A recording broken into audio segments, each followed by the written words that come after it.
नमस्कार मित्रों, हम कक्षा 12th का टॉपिक पढ़ रहे थे, कोलॉइड्स के गुण पढ़ रहे थे। इसमें हमने विषमांगता पढ़ लिया, विचलन पढ़ लिया, ब्राउनिंग गति पढ़ ली, विद्युत आवेश पढ़ लिया, टिंजर प्रभाव पढ़ लिया और अधिशोषण हमने पढ़ लिया। अब हम पढ़ेंगे अवक्षेपण पढ़ेंगे।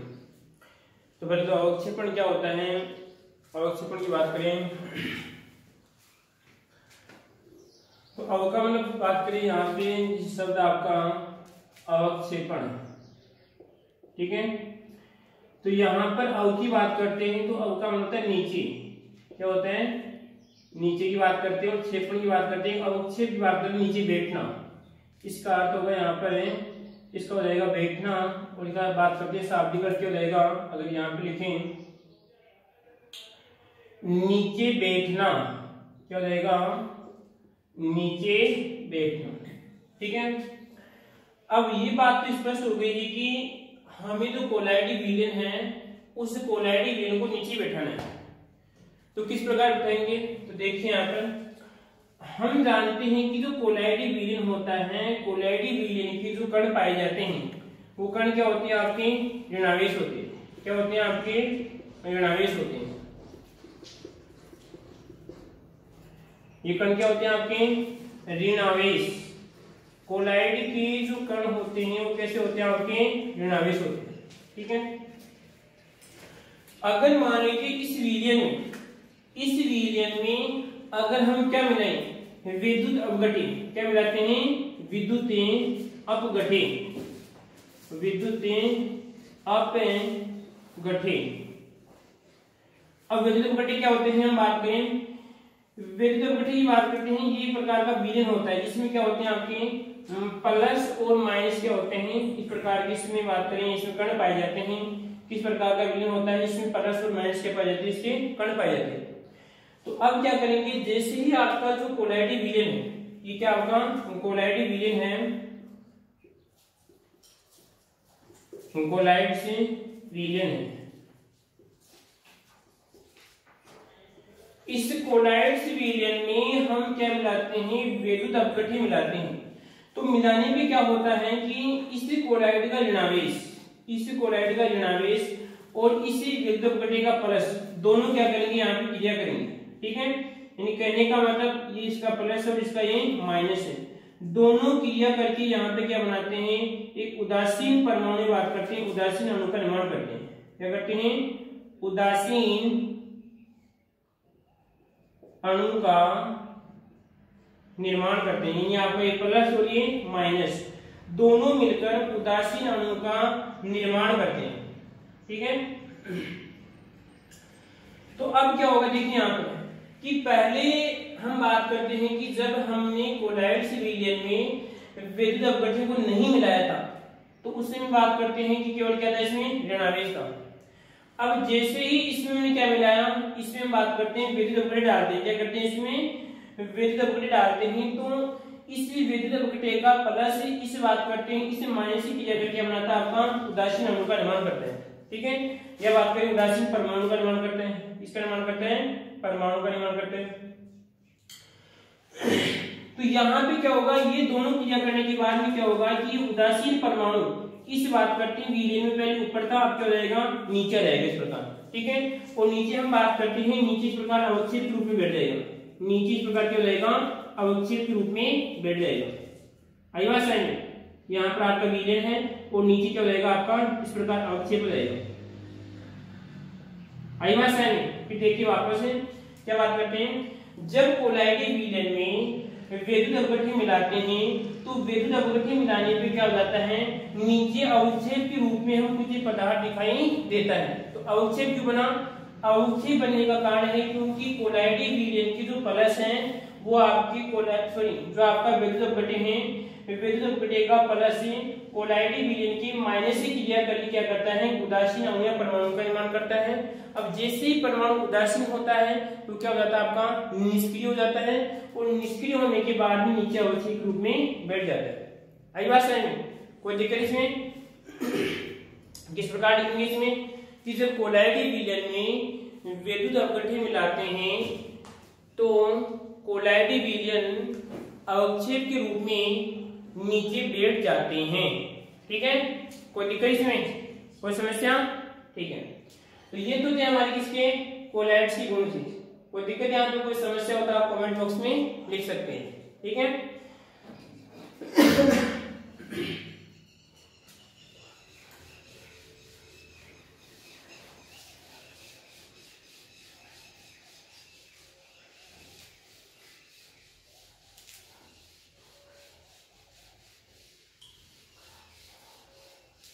आगे बात करते हैं। अब पढ़ेंगे हम, ये तो केवल कोलाइड के, अब पढ़ेंगे मृदा कोलाइड्स के गुण पढ़ेंगे। क्या पढ़ेंगे? मृदा कोलाइड्स के गुण।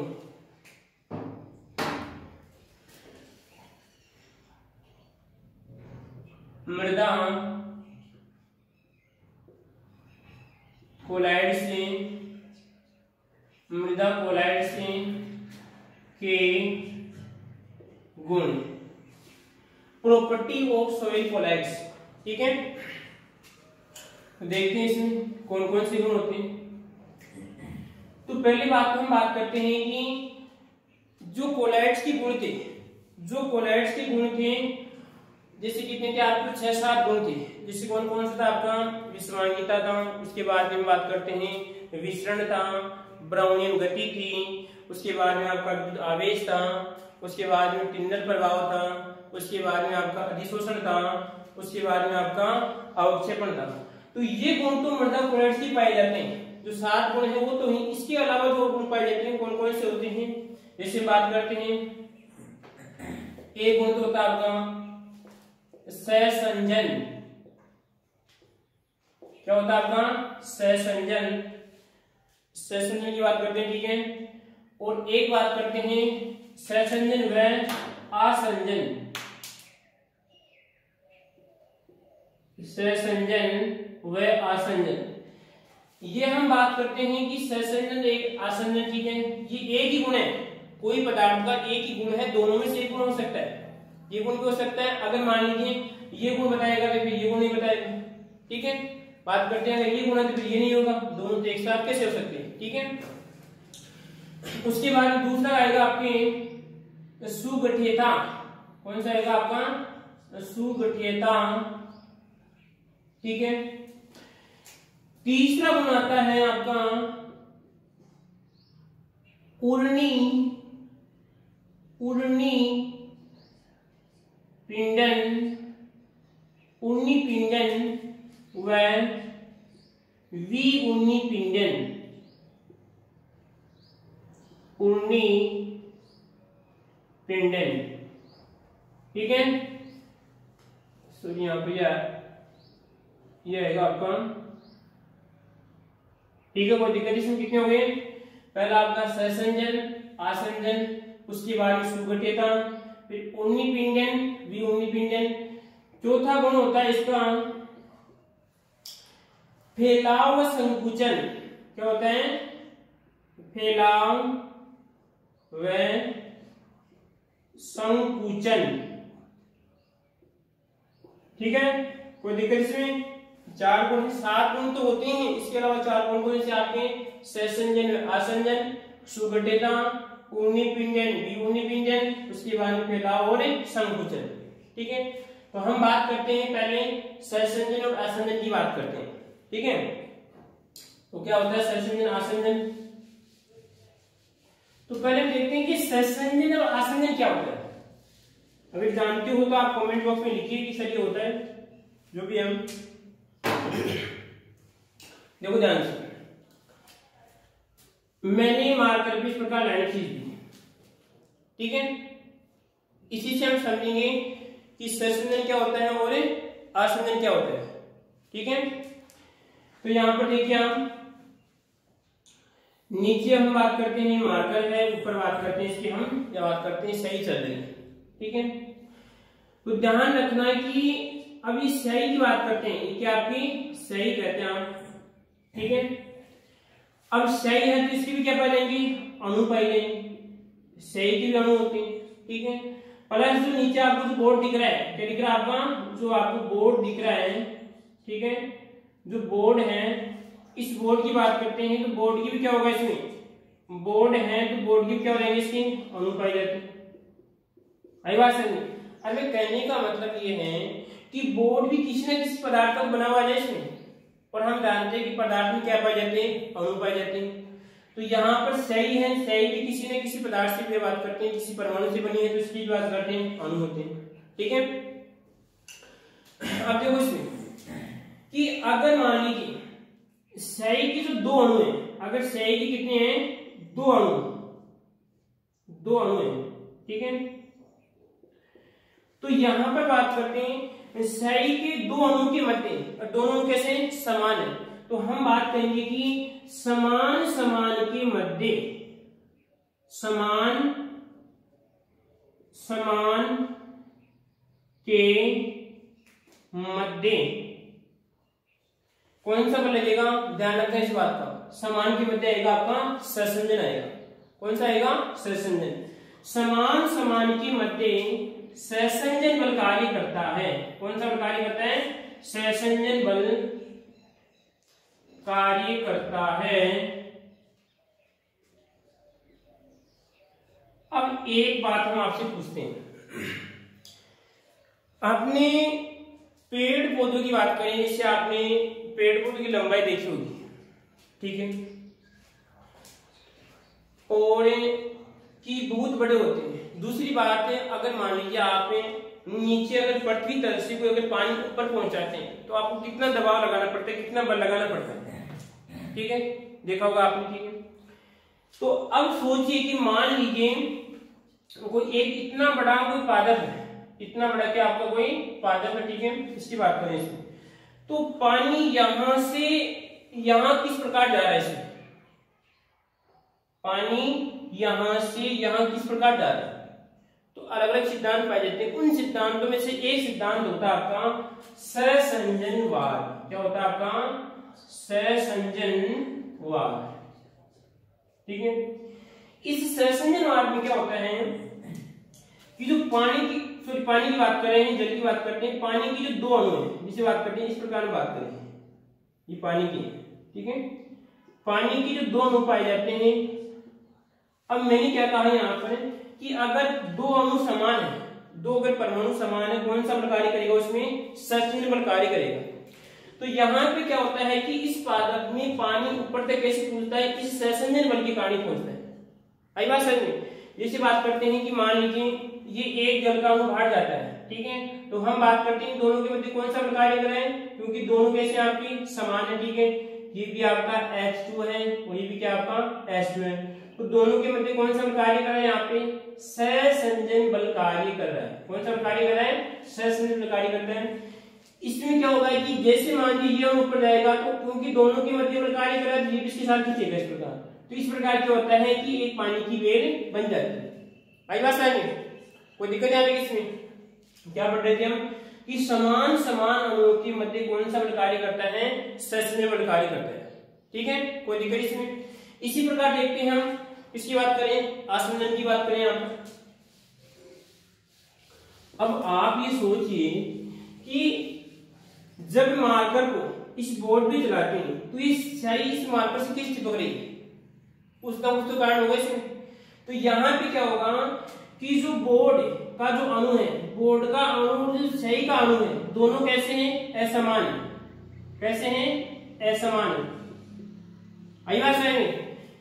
इस ये बात करते हैं सही है, सही अलग परमाणु से बना हुआ है, ये बात करते हैं अलग तत्व से बना हुआ है, और ये बात करते हैं ये भी अलग तत्व से बना हुआ है, ठीक है। तो ध्यान रखना इस बात का कि असमान पदार्थों के मध्य, ये बात करते हैं असमान परमाणु या अणु, परमाणु बात करते हैं या अणु की बात करें, अणु के मध्य आसंजन कौन सा करता है, आसंजन बल कार्य करता है, आसंजन बल कार्य करता है। आया कुछ समझ में इसमें? फिर देखिए वापस में कि मैंने क्या कहा इसमें कि जो सही के जो दो अणु है कौन सा बल कार्य करेगा, क्योंकि दोनों समान है, कौन सा रहेगा आपका, सहसंजन आएगा इसमें। और हम बात करते हैं आपके सहायिका अणु और बात करते हैं बोर्ड के अणु की कौन सा बल कार्य करेगा? आपका आसंजन बल कार्य करेगा। कोई दिक्कत इसमें? ये तो क्या होते हैं आपके सहसंजन और आपके आसंजन। दोनों बली क्या होते हैं? दोनों बली क्या होते हैं आपके? एक तरह का आकर्षण है। क्या है? आकर्षण होता है। दोनों बली क्या करते हैं? एक तरह का आकर्षण महसूस करते हैं, परंतु दोनों की बात करते हैं लगने की कंडीशन क्या होती है? अलग अलग होती है। ये तो किसमें होता है? ये तो समान समान के मध्य होता है, और ये क्या होता है? असमान के मध्य होता है। ठीक है, अब बात करें हम इस कोलॉइड की बात करते हैं कि कोलॉइड में किस प्रकार कार्य करता है। कोलॉइड में किस प्रकार कार्य करता है? देखिए, हमने पिछली कक्षाओं में पढ़ा था कि जो कोलॉइड से विलीन होता है, जो आपका कोलॉइड से विलीन होता है, जैसे हम बात करें यहाँ पर चलेगा, जिससे हम बात करें आपका ये कहलाएगा आपका कोलॉइड से विलीन। ठीक है, कोलॉइड से विलीन की बात करें यहाँ पे नहीं चला तो ठीक है, देखते हैं। अब देखो हम बात करें, ये तो हमारा विलीन है, जैसे मान लीजिए इसमें हम बात करते हैं कि किस प्रकार का विलीन माने इसको, हम मानते हैं इसको हाइड्रोसोल। क्या मानते हैं? हाइड्रो और आपका ये सोल मानते हैं। अब इसका अर्थ आप समझ गए होंगे अगर आपने पिछली कक्षा में पढ़ा होगा। हाइड्रोसोल का मतलब है कि यहाँ पर माध्यम तो कैसा है? माध्यम तो आपका इसमें जल है। ठीक है, और परवस्था कैसी है आपकी? ठोस है। परवस्था कैसी है? परवस्था ठोस। ठीक है, कोई दिक्कत इसमें? फिर देखिए वापस, माध्यम तो कैसा आपका? जल है। परवस्था कैसी आपकी? ठोस है। ठीक है, अब जैसे मान लीजिए मैं इनको मानता हूं, ये तो जैसे अगर हम इस प्रकार बना के देखें इसको जैसे ये बना लिया, ये बना लिया, ये बना लिया, ये बना लिया, ये बना लिया, ये बना लिया, इस प्रकार बनाऊंगा इसको। ठीक है, थोड़ी बहुत संख्या लिख दूंगा अभी। ठीक है, उसके बाद में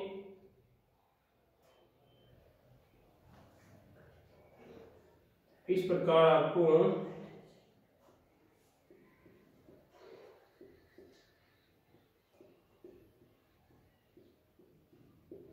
ठीक है दिख रहा है इसमें।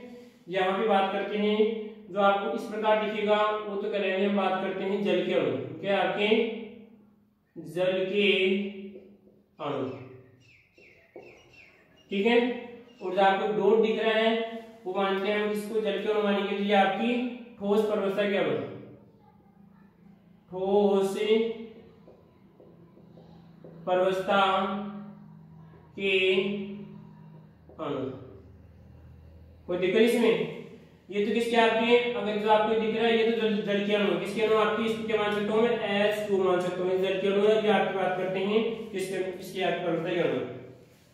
अब देखो इसमें ध्यान से कि यहाँ पर हम बात करें कि ये आपकी किसकी है? जल है, आपका ये ठोस है। तो अब हम सहसंयोजन की बात करते हैं, तो यहाँ पे जल के दो अणुओं के मध्य, जल के दो अणुओं के मध्य कौन सा बल कार्य करेगा? हमने पढ़ा था कौन सा बल करेगा यहाँ पे? सहसंजन। कौन सा आएगा आपका? सहसंजन बल कार्य करेगा। सहसंजन,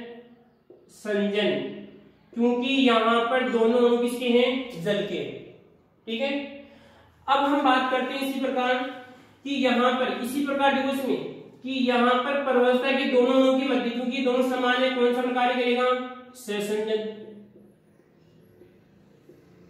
ठीक है, कोई दिक्कत इसमें? परंतु हम बात करते हैं कि अगर देखो इसमें अब यहाँ पर कि जो आपका इन दोनों के मध्य की बात करते हैं, कौन सा बल आएगा यहाँ पर? क्योंकि दोनों असमान हैं। ये तो किसका आपका? ये अणु तो परवस्था का है, और ये किसका आपका? ये आपकी बात करें यहाँ पर, ये आपकी इस माध्यम का है। तो इन दोनों के मध्य कौन सा बल कार्य करेगा? इन दोनों के मध्य हम बात करते हैं आसंजन बल कार्य करता है। कौन सा बल कार्य करता है? आसंजन बल कार्य करता है। इस बात का आपको ध्यान रखना है। ठीक है, तो यहां पे बात करते हैं कि कोलॉइडी विलयन, ये बात करते हैं सहसंजन और आसंजन गुण प्रदर्शित करती है। यहाँ पे लिखेंगे कि समान अणु की बात करते हैं, यहाँ पे लिख सकते हैं कि माध्यम की बात करते हैं। जल की दोनों के मध्य कौन सा कार्य करेगा, सस्मिमल कार्य करेगा। इसमें परवस्था की दोनों अणुओं के मध्य कौन सा कार्य करेगा, सस्मिमल कार्य करेगा।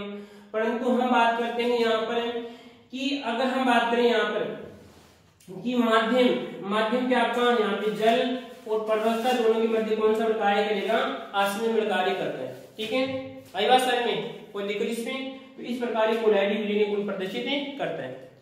अब हम बात करें कि आपके सिलेबस के अनुसार देखें या हम दैनिक जीवन के अंदर देखते हैं तो 3 प्रकार की आपकी मिट्टी पाई जाती है। कौन कौन सी पाई जाती है? देखो यहाँ पे सिर्फ 2 की बात करेंगे, किसकी बात करेंगे? 2 की बात करेंगे। एक तो होती है आपकी मोरीलोनाइट, ठीक है, और एक हम बात करते हैं, एक रहेगी आपकी केलिओनाइट। इनकी बारे में विशेष जानकारी नेक्स्ट कक्षा में पढ़ेंगे। परंतु यहाँ पे देखें कि जो सहसंजन और आसंजन का गुण, इन दोनों मर्दाओं में से कौन सी मर्दा अधिक प्रदर्शित करेगी? तो यहाँ पर बात करते हैं मोंटमोलोनाइट मर्दा ये गुण अधिक प्रदर्शित करती हैं, और जबकि आपकी केलियोनाइट मर्दा क्या करती हैं, ये गुण कम प्रदर्शित करती हैं। ये क्वेश्चन हम बात करते हैं, अगर एब्सिड की बात करते हैं, जेड की बात करते हैं, इस प्रकार क्वेश्चन आ सकता है कि सहसंजन और आसंजन का गुण निम्नलिखित में से कौन सी मर्दा अधिक प्रदर्शित करेगी? तो हम कौन सी एरिया यहाँ पर आपकी मोंटमोलोनाइट मर्दा क्या करती है, अधिक प्रदर्शित करती है, और आपकी केलियोनाइट क्या करती है, कम प्रदर्शित करती है। ठीक है, कोई दिक्कत इसमें? इनके बारे में विशेष जानकारी हम आगे वाली कक्षाओं में पढ़ेंगे। ठीक है, नमस्कार मित्रों।